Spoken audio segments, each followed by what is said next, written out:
गरीब सास की 5 बहुओं की सफलता। जी उठिए ना, आप मुझे और हमारे बच्चों को इस तरह से बीच मझधार में यूं अकेला छोड़कर नहीं जा सकते। हे भगवान, ये क्या हो गया? अब हमें कौन देखेगा? गरीब जानकी की आंखों के सामने उसके पति बुधन की लाश होती है। अपनी जान जोखिम में डालकर बुधन 2 वक्त की रोटी कमाने के लिए बिजली के लिपटी नंगे तारे ठीक करता है, जिसने आज उस गरीब की जान ही ले ली। तभी जानकी के 5 बेटों में से अखिलेश उसके आंसू पोंछता है। माँ रो मत माँ, मैं हूँ ना, मैं कमा कर खिलाऊंगा तुम्हें और अपने भाइयों को। हर माँ बाप की तरह बुधन और जानकी भी अपने 5 बेटों को अच्छी जिंदगी और भविष्य देना चाहते थे, मगर बुधन की मौत ने उनके हाथों से कलम छीनकर उनके कंधों पर घर का बोझ डाल दिया और इसी तरह से उस कच्ची झोपड़ी में 2 वक्त की रोटी कमाते हुए 15 साल बीत गए। समय है कि अब मैं अपने 5 बेटों की शादी के बारे में सोचूं। जय राम जी की जानकी बहन। आइए पंडित जी, ये रही मेरे 5 बेटों की तस्वीर, जिनके लिए आपको लड़की ढूंढनी है। बहन जी, आपके बेटों के लिए लड़कियां तो मेरी नजर में है, जो बड़ी ही संस्कारी और सुशील हैं, मगर वो बड़े ही गरीब घर से हैं, इसीलिए उनके पिता दान दहेज नहीं दे पाएंगे। पंडित जी, मैंने खुद गरीबी भरे दिन देखे, इसलिए मुझे खुद दहेज नहीं चाहिए। बस ऐसी बहू चाहिए जो मेरे घर परिवार को जोड़ कर रखे। पंडित जी जानकी के 5 बेटों का रिश्ता लेकर गुड़ी नाम के घर जाते हैं। तभी पूनम भराई आंखों से कहती है, बाबूजी, हम 5 अभी शादी नहीं करना चाहती, हम पढ़ना चाहती हैं। 10वीं तक पढ़ा चुका हूँ मैं तुम 5 को, इतना बहुत है। इससे ज्यादा पढ़ाकर कौन सा तुम अफसर या कलेक्टर बन जाओगी? करना तो तुम्हें चूल्हा चौका ही है। अब मैं तुम्हारा बोझ और नहीं उठा सकता। गुड़ी राम की बातों में भरी कड़वाहट के पीछे छिपी थी उसकी चिंता, क्योंकि जिस समाज में वो जी रहा था उसमें एक गरीब के लिए जवान बेटियों को घर बिठाकर रखना हर दिन 100 ताने, बातें और गालियां खाना था। आखिर में आशा, पूनम, राधा, नीलम और विद्या की शादी हो जाती है और वह ससुराल आ जाती हैं, जिसमें घर के नाम पर उनके पास थी तो बस एक सालों पुराना कच्चा घर, जो कब ढह जाए। आओ आओ मेरे घर की लक्ष्मियों, इस ससुराल में तुम्हारा स्वागत है। 5 गृह प्रवेश करके अपने गरीब सास के पांव छूती हैं। जुग जुग जीती रहो मेरे घर की लक्ष्मियों। जानती हूँ मेरा घर बहुत छोटा है, मगर जो है यही है।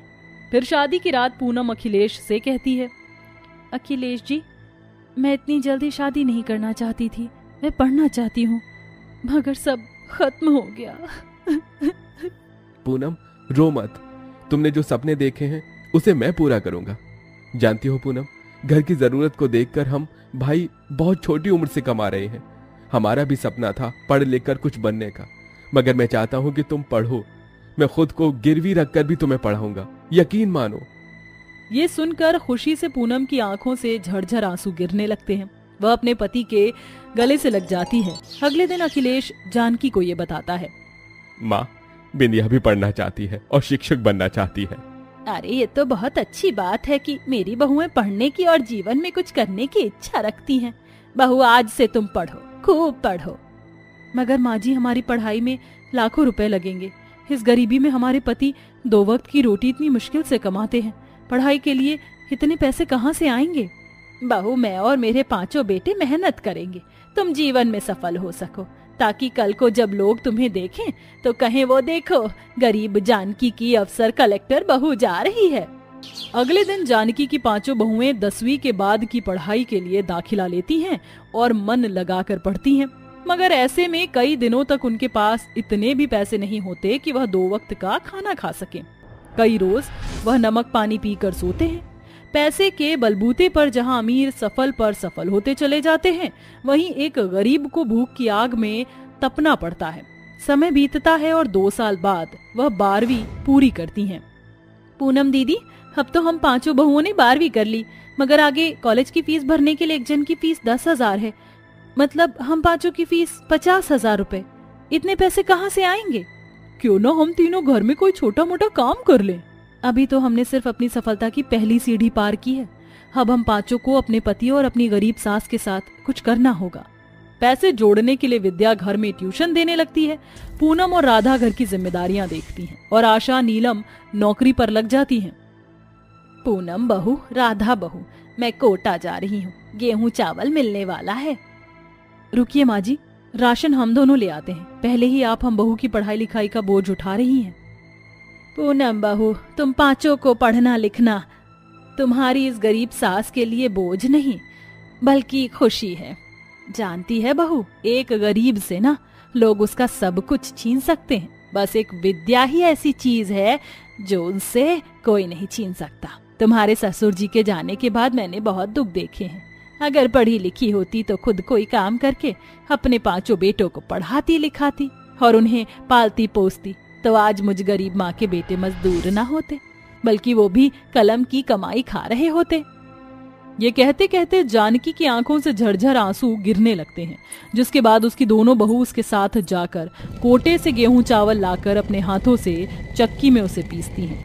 वह दिन भर अपना काम करती हैं और रात में बड़ी ही मेहनत और लगन से लालटेन की रोशनी में जाग कर पढ़ाई करती हैं। इसी तरह से साल बीतते गए। जानकी अपनी बहू के लिए एक माँ बनकर जिम्मेदारियां निभाती। साल बीतते गए, फिर एक दिन उन्हें लेटर आता है। आशा बहू, देखना तेरे लिए एक चिट्ठी आई है। मेरे लिए माँ जी?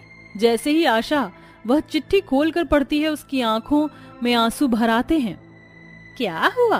क्या लिखा है इसमें? माँ जी, मैं अफसर बन गई माँ जी।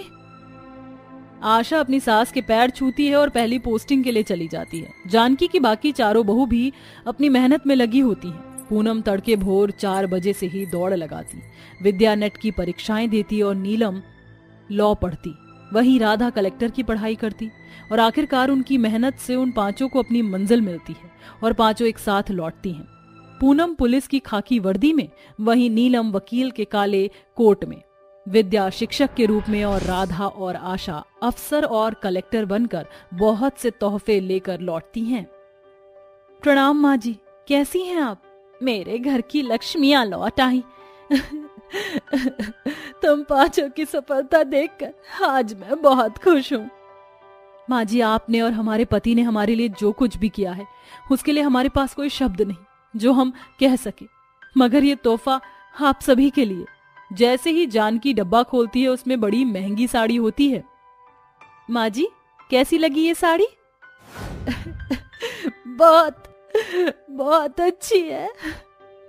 तो फिर ये फटी हुई साड़ी उतार कर आप इसे पहन लीजिए। जानकी अपनी बहू का दिया वह साड़ी पहन लेती है। उसकी आंखों से बस आंसू बहते जा रहे थे। ऊपर वाले, तूने मुझसे जो छीना आज उसे बढ़ा कर दिया है। आज मुझ गरीब सास की पांचों बहुओं को सफलता मिल गई, मगर बहुत दुख दिखाए तूने मुझे। माँ जी, आपने तो अपना फर्ज पूरा किया, अब बारी हम बहुओं की है। ये कहकर वह पांचों अपनी सास की आंखों पर पट्टी बांधकर उसे गाड़ी में बिठाकर चल देती हैं, जहां गाड़ी एक बंगले में आती है। जैसे ही 5 बहुएं अपनी सास के साथ गाड़ी से नीचे उतरती हैं, वहां खड़े पुलिस वाले उन्हें सैल्यूट ठोकते हैं। बहू, ये तुम पांचों मुझे कहाँ ले आई हो? ये किसका घर है? आशा भराई आंखों से कहती है। ये हमारा घर है माँ जी। आपने हम पांचों गरीब बहू को सफल बनाने के लिए खुद को जिस मेहनत में झोंका, उसका नतीजा। बस माँ जी, बहुत दुख झेल लिया आपने, अब आराम कीजिए।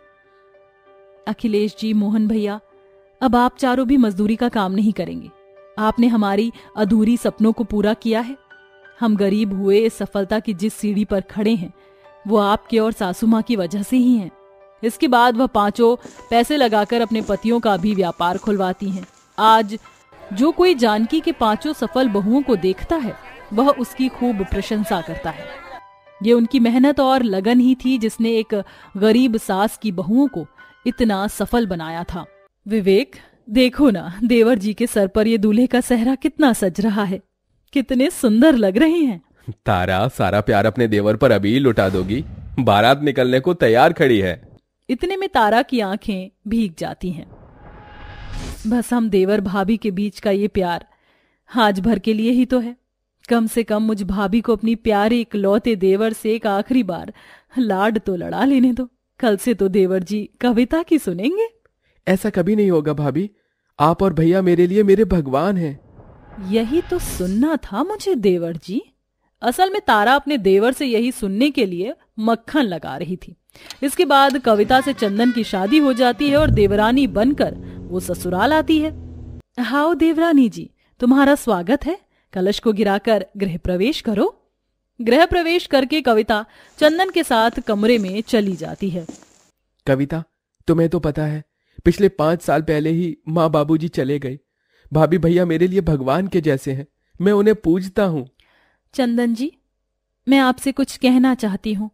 मैं आगे पढ़ना चाहती हूँ। मेरा सपना है कि मैं वकील बनूं। कविता, मैं खुद तो ज्यादा पढ़ा लिखा नहीं हूँ, छोटी मोटी नौकरी कर रहा हूँ, मगर अगर तुम वकील बनना चाहती हो तो मैं तुम्हारे सपने में तुम्हारे साथ खड़ा हूँ। अगले दिन ये बात चंदन विवेक तारा को बताता है। भाभी, विवेक भैया, कविता वकील बनना चाहती है। अरे, ये तो अच्छी बात है, आज के जमाने में खुद के पैरों पर खड़ा होना। अगर मेरी ये 2 कौड़ी की देवरानी वकील बन जाएगी तो कहीं ये बंगला गाड़ी सब कुछ हड़प ना ले। पर विवेक, देवरानी जी को वकील क्यों बनना है? फिर घर की जिम्मेदारियां कौन संभालेगा? मैं पढ़कर भी अपनी सारी जिम्मेदारियां निभाऊंगी जेठानी जी। इसके बाद कविता LLB में एडमिशन ले लेती है, मगर दूसरी तरफ उसकी जेठानी इस बात से बहुत जलती है। ये कल की आई मेरी 2 कौड़ी की देवरानी समझती क्या है? खुद को बड़ी वकील बनने ऐसी चाल चलूंगी कि वकील बनने का ख्वाब खाक हो जाएगा। अपनी गरीब देवरानी का काम बढ़ाने के लिए तारा सारे बर्तन सिंक में डाल देती है और बर्तन धोने के साबुन में पानी डाल देती है। अब आएगा मजा। देवरानी जी, अरे ओ देवरानी जी, जल्दी से यहां आओ। बेचारी कविता आधे में ही पढ़ाई छोड़कर आती है। जी जेठानी जी, आपने बुलाया? ये सब क्या है? अभी तक गंदे बर्तन सिंक में पड़े हैं, इन्हें कौन मांजेगा? तुम्हारी माँ? पर मैंने तो सारे बर्तन धो दिए थे। तो तुम कहना चाहती हो मैंने ये जानबूझकर किया है? हाँ, और ये सब तुम्हारे गरीब बाप ने अपने घर से नहीं भिजवाया है जो इसे पानी में गलने के लिए छोड़ दिया। अब जल्दी जल्दी काम निपटाओ वरना तुम्हारी किताबें फाड़कर फेंक दूंगी। गरीबी का ताना देकर सुनाकर बेचारी कविता की आंखों से टप टप आंसू गिरने लगते हैं। वह काम में लग जाती है। उस दिन से जब भी वह पढ़ने बैठती, तारा उसे कामों में उलझा देती। हरि ओ महारानी, कहाँ मर गई? जल्दी से यहां आ। जी जेठानी जी। जल भुनकर अपनी गरीब देवरानी के हाथों से उसकी किताबें वो छीन लेती है। जब देखो मरजानी किताबों में घुसी रहती है। मुझे कटहल की सब्जी खाने का मन है, जा जाकर कटहल काटकर सब्जी बना। खाना बनाते हुए कविता कहती है, जेठानी जी के इस बर्ताव के लिए चंदन जी से बात करूं? नहीं नहीं, ऐसा ना हो कि मेरी वजह से ये घर टूट जाए। कुछ दिनों बाद तारा प्रेग्नेंट हो जाती है। विवेक, तुम पापा बनने वाले हो। क्या सच में तारा? आज मैं बहुत खुश हूं। अब मेरे पास सही हथियार है। इतने दिनों में जो मैं नहीं कर सकी वो मेरा होने वाला बच्चा करेगा। मेरी इस 2 कौड़ी की देवरानी को इस घर से बेदखल। तारा हर दिन अपने पति के कान भरने लगती है। फिर एक दिन, हरि ओ मेरी गरीब देवरानी, चले पढ़ाई लिखाई छोड़कर मेरे लिए जूस बना कर ला।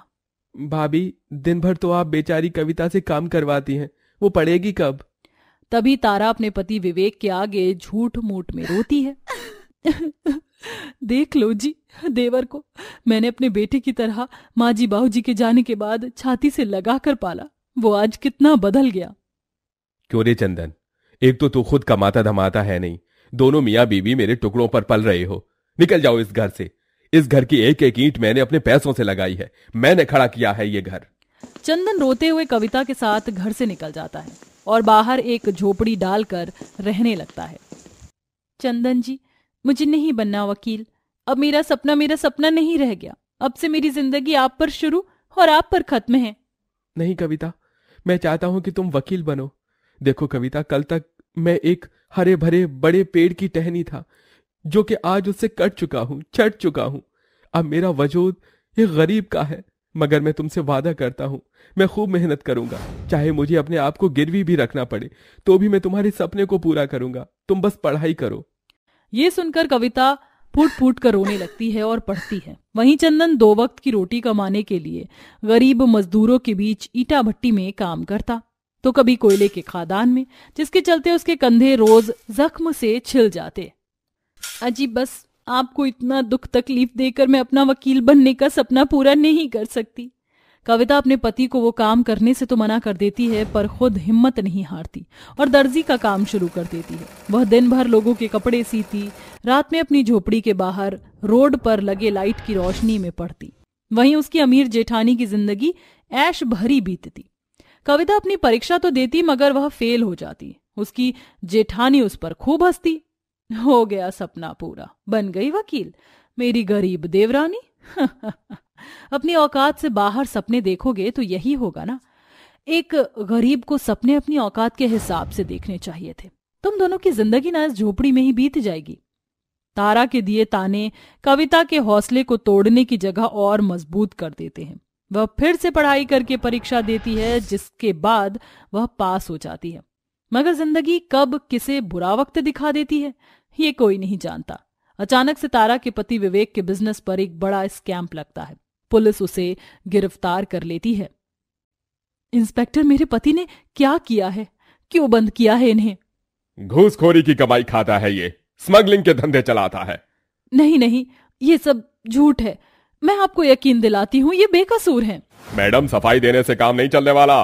कानून सबूत मांगती है। जाओ जाकर काले कोट वालों को लेकर आओ, खड़ा करो वकील और छुड़ा लो इसे। मगर तब तक तो इसे जेल की रोटी ही तोड़नी पड़ेगी। अपने पति को बचाने के लिए तारा बहुत से वकील से बात करती है। मिस्टर चौटरानी, आप शहर के सबसे बड़े वकील हैं, फिर भी आप मेरे पति का केस लेने से मना कर रहे हैं। देखिए तारा जी, आपकी तकलीफ मैं समझता हूँ, मगर ये केस हमें हर सूरत में हारना पड़ेगा क्योंकि सारे सबूत आपके पति के खिलाफ है। इसलिए हम ये केस जीत नहीं सकते। अब आपके पति को कोई नहीं बचा सकता और अगले 2 दिन में आपके घर की नीलामी भी हो जाएगी। तारा की हिम्मत चारों तरफ से टूट जाती है। आखिर में उसे अपनी गरीब देवरानी याद आती है। वह आंखों में आंसू लिए आती है। देवरानी जी, मेरे पति को बचा लो। मैं हाथ जोड़कर तुम्हारे आगे भीख मांगती हूँ। मेरे पति ने कोई जुर्म नहीं किया, फिर भी कोई भी वकील उनका केस लड़ने को तैयार नहीं है। उठिए जेठानी जी, मत रोइए। ऐसी हालत में आपका रोना ठीक नहीं है। मैं आपको यकीन दिलाती हूँ विवेक भैया को कुछ नहीं होगा। मैं बचाऊंगी उन्हें। अपनी देवरानी पर भरोसा कीजिए। कविता अदालत से दरख्वास्त करके केस अपने अंडर में लेती है और फिर दोनों देवरानी जेठानी सबूत जोड़कर कोर्ट में पेश करती हैं, जिससे दूध का दूध पानी का पानी हो जाता है। कोर्ट विवेक को बाइज्जत बरी कर देती है, जिसके बाद अपनी गलतियों के लिए तारा अपनी गरीब देवरानी के पैरों में गिर जाती है। मुझे माफ कर दो देवरानी जी, मैंने तुम्हारे साथ बहुत गलत किया। विवेक, मैंने तुमसे झूठ बोला था ताकि तुम देवर देवरानी जी को घर से निकाल दो। मैंने एक परिवार तोड़ दिया। घर चलो देवरानी जी, वो घर जो तुम्हारा अपना है, जहां तुम देवर जी की दुल्हन बनकर आई थी। ये सुनकर कविता की आंखों में आंसू भर आते हैं और वह अपनी जेठानी के गले लग जाती है, जिसके बाद दोनों देवरानी जेठानी एक साथ खुशी से रहने लगती हैं। कविता अपनी वकील की पढ़ाई को पूरी करके होनहार वकील बनती है।